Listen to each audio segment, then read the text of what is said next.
तो guys recently मैंने एक वीडियो बनाया था जिसमें आप लोगों को टॉप 5 टिप्स दी थी कि कैसे आप लोग नेचुरल तरीके से उन 5 मेथड से अपने मसल प्रोटीन सिंथेसिस को ऑप्टिमाइज कर सकते हैं, जिसकी मदद से आप नेचुरली बहुत ही ज़्यादा मसल गेन कर सकते हैं बिना किसी स्टेरॉयड के।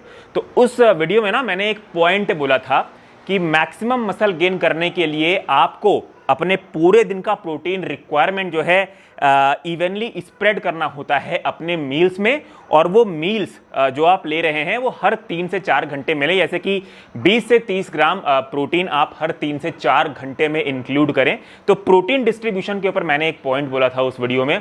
तो वहां से लोगों ने एक क्वेश्चन करना मेरे से स्टार्ट किया कि सर क्या इंटरमिटेंट फास्टिंग में हम मसल गेन कर सकते हैं या नहीं, इसके ऊपर भी हमें बताइए, क्योंकि आप कह रहे हैं प्रोटीन डिस्ट्रीब्यूशन के अकॉर्डिंग कि हमें हर 3 से 4 घंटे में 20 से 30 ग्राम प्रोटीन लेते रहना चाहिए अपने पूरे दिन के प्रोटीन रिक्वायरमेंट को इवनली स्प्रेड करके, और इंटरमिटेंट फास्टिंग में वो चीज़ पॉसिबल नहीं है। तो प्लीज़ आप हमें बताएं कि क्या इंटरमिटेंट फास्टिंग में हम मसल गेन कर सकते हैं या नहीं। तो गाइस इसी टॉपिक के ऊपर वीडियो है। सबसे पहले हम समझते हैं इंटरमिटेंट फास्टिंग का मतलब क्या होता है। देखिए, इंटरमिटेंट फास्टिंग जो होती है वो रेंज करती है 4 से 12 घंटे के ईटिंग पीरियड तक, और उसके बाद फास्टिंग पीरियड। मतलब किसी ने 4 घंटा ईटिंग पीरियड रखा है, 20 घंटा फास्ट कर रहा है। किसी ने 8 घंटा ईटिंग पीरियड रखा है, 16 घंटा फास्ट कर रहा है। किसी ने 12 घंटा ईटिंग पीरियड रखा है और 12 घंटा फास्टिंग कर रहा है। तो ऐसे इंटरमिटेंट फास्टिंग होती है। सबसे कॉमन जो इंटरमिटेंट फास्टिंग है, जो सबसे पॉपुलर है, जो मैक्सिमम लोग फॉलो करते हैं, वो होता है 8 घंटे का ईटिंग पीरियड और 16 घंटे का फास्टिंग पीरियड। इसके अलावा और भी बहुत सारी इंटरमिटेंट फास्टिंग होती हैं, जैसे कि आपका ऑल्टरनेट डे फास्टिंग हो गया, जिसमें आप एक दिन खा रहे हैं अगले दिन फास्ट कर रहे हैं। रिलीजियस फास्टिंग हो गया, जैसे कि मुस्लिम्स लोग रमदान के दौरान करते हैं। ठीक है, इसके अलावा आपका पीरियोडिक फास्टिंग भी होगा। पीरियोडिक फास्टिंग में क्या होता है, आप कुछ दिनों तक या कुछ हफ्तों तक अपना ईटिंग पीरियड रखते हैं, फिर सडनली एक दिन या एक दिन से ज़्यादा आप फास्टिंग पीरियड रखते हैं। तो बहुत तरीके की इंटरमिटेंट फास्टिंग डाइट होती है। मैंने कहा एक ब्रीफ आप लोगों को इसके बारे में बता देता हूं। तो चलिए गाइस, अब देखते हैं कि क्या इंटरमिटेंट फास्टिंग में आप मसल गेन कर सकते हैं या नहीं।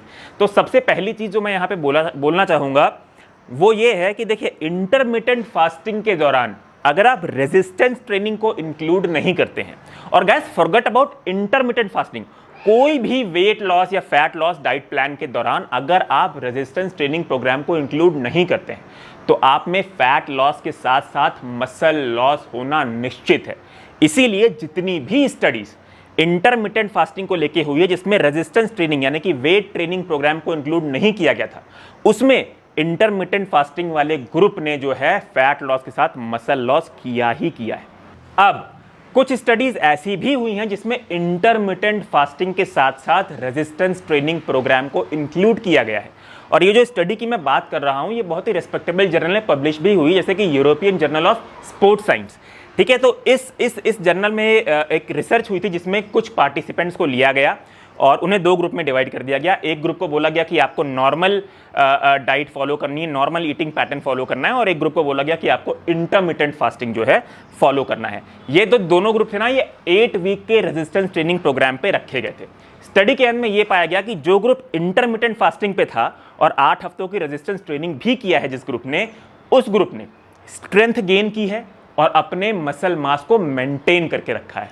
पर जिस ग्रुप ने नॉर्मल ईटिंग पैटर्न फॉलो किया था उस ग्रुप ने भी स्ट्रेंथ गेन किया है, पर उसने स्ट्रेंथ गेन के साथ साथ 2.3 kgs लीन मसल मास भी अचीव किया है। ठीक है, अब बात करते हैं एक और चीज की। देखिए, according to FEBS journal sports medicine and international journal of sports nutrition and exercise metabolism के अनुसार आपको एनफ प्रोटीन खाना पड़ता है to build muscle tissue in response to sufficient exercise stimulus.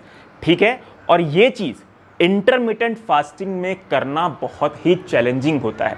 आप खुद ही बताइए, अगर आप 4 घंटे की ईटिंग पैटर्न फॉलो कर रहे हैं और 20 घंटे का फास्टिंग कर रहे हैं, या फिर 8 घंटे का ईटिंग पैटर्न फॉलो कर रहे हैं, 16 घंटे की फास्टिंग कर रहे हैं, तो आप कभी भी उतना प्रोटीन नहीं खा पाएंगे जितना एक नॉर्मल ईटिंग पैटर्न फॉलो करने वाला बंदा खा पाएगा। तो एक इस चीज़ को भी दिमाग में रखिएगा अब बात करते हैं सबसे लास्ट चीज़ के बारे में। तो जर्नल ऑफ न्यूट्रिशन और जर्नल ऑफ फिजियोलॉजी के अकॉर्डिंग बहुत सारी ऐसे रिसर्चेस में ये पाया गया है कि जब पार्टिसिपेंट्स अपने प्रोटीन, पूरे दिन के प्रोटीन रिक्वायरमेंट को इवनली स्प्रेड करते हैं और मेक श्योर करते हैं कि हर 3 से 4 घंटे में वो 20 से 30 ग्राम प्रोटीन खा रहे हैं, तो उनमें सबसे ऑप्टिमम तरीके से मसल प्रोटीन सिंथेसिस होता है और उनमें सबसे अच्छी तरीके से मसल मास अचीव होता है। और गाइज ये चीज़ ऑब्वियसली आप इंटरमिटेंट फास्टिंग में नहीं कर सकते। तो आज के वीडियो का टेक अवे क्या है? देखिए, आज के वीडियो का सबसे पहला टेक अवे ये है कि इंटरमिटेंट फास्टिंग के दौरान अगर आप रेजिस्टेंस ट्रेनिंग प्रोग्राम को कंबाइन करते हैं और जितना भी टाइम आपका ईटिंग पैटर्न है उसमें आप सफिशिएंट जितना प्रोटीन खा सकते हैं उतना हाई क्वालिटी प्रोटीन इंक्लूड कर रहे हैं, तो आप अपना मसल लॉस नहीं होने देंगे, मसल मास को मेंटेन करके रखेंगे। एक और चीज़ यहाँ पे आप ध्यान रखिए कि मैक्सिमम स्टडीज जो इंटरमिटेंट फास्टिंग के ऊपर हुई है वो वेट लॉस के पर्सपेक्टिव से हुई है। बहुत ही लिमिटेड रिसर्च है जिसमें मसल गेन को इंटरमिटेंट फास्टिंग से रिलेट किया गया है और उस रिसर्च में यही पाया गया है कि इंटरमिटेंट फास्टिंग में रेजिस्टेंस ट्रेनिंग इंक्लूड करने से आप मसल मास को मेंटेन करके रखते हैं। पर अगर आप इंटरमिटेंट फास्टिंग वाले ग्रुप को किसी ऐसे ग्रुप से कंपेयर करेंगे जो रेगुलर मसल गेन वाली डाइट फॉलो करता है, तो हाँ, उस कंडीशन में इंटरमिटेंट फास्टिंग वालों से ज़्यादा मसल मास गेन किया है normal muscle building diet follow करने वाले ग्रुप ने। तो गाइस इस चीज़ का ध्यान रखिएगा। तो at the end intermittent fasting में आप मसल मास मेंटेन कर सकते हैं, पर intermittent fasting is not an easy and best diet for muscle gain. उम्मीद करता हूँ गाइस आज का वीडियो आप लोगों को अच्छा लगा हो। ऐसे ही साइंटिफिक वीडियो देखने के लिए आप सब्सक्राइब करें ऑल अबाउट न्यूट्रिशन। जय